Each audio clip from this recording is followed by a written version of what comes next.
The dead tell no tales, but God kept you alive because yours will expose everything.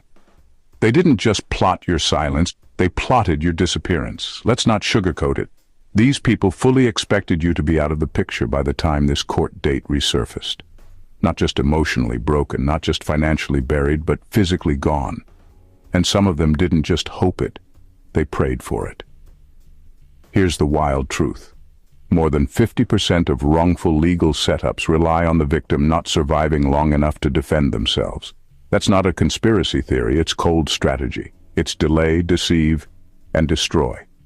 But here's the twist they never planned for. You didn't die. You didn't vanish. You didn't implode under the pressure. You evolved. You grew teeth.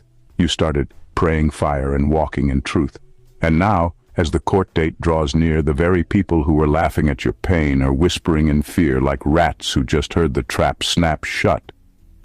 Oh, and by the way, if you're still breathing after everything they tried to suffocate you with, you're not just blessed, you're dangerous.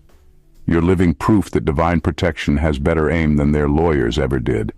So buckle up, because this isn't just about going to court. This is about walking into the exact room they thought you'd never enter, with the glow of survival and the receipts of everything they hoped would stay hidden. Let's get into it. They treated the legal system like a weapon, not a path to justice. They treated the legal system like a weapon, not a path to justice. From the beginning, this was never about fairness, it was about control. They didn't go to court to seek the truth. They ran to the system, hoping it would do what they couldn't do themselves: silence you. They filed papers not because they had a strong case, but because they believed their lies would sound more believable in a courtroom. They assumed the title plaintiff would automatically make them look like the victim. They thought the system would become their shield and their sword. They didn't expect you to survive long enough to speak your truth, let alone defend it. They planned everything with the assumption that you'd be too worn down to respond, that the trauma would shut your mouth, that the shame would choke your confidence, and that the court would rubber stamp whatever version of events they brought forward. The legal system was never the goal. It was the stage. They needed a stage to perform their fake tears, play the victim, and hope that no one would dig deeper.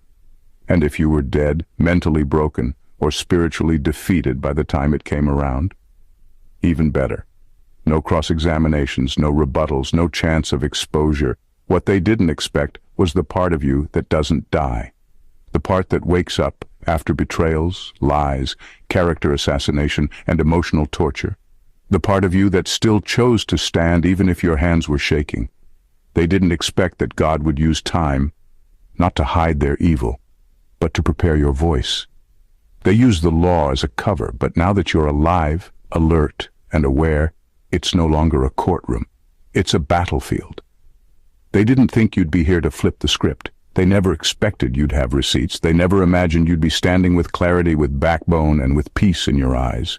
This was never about justice. It was a trap disguised as a trial. But now the very system they tried to use against you will be the one that reveals who they really are.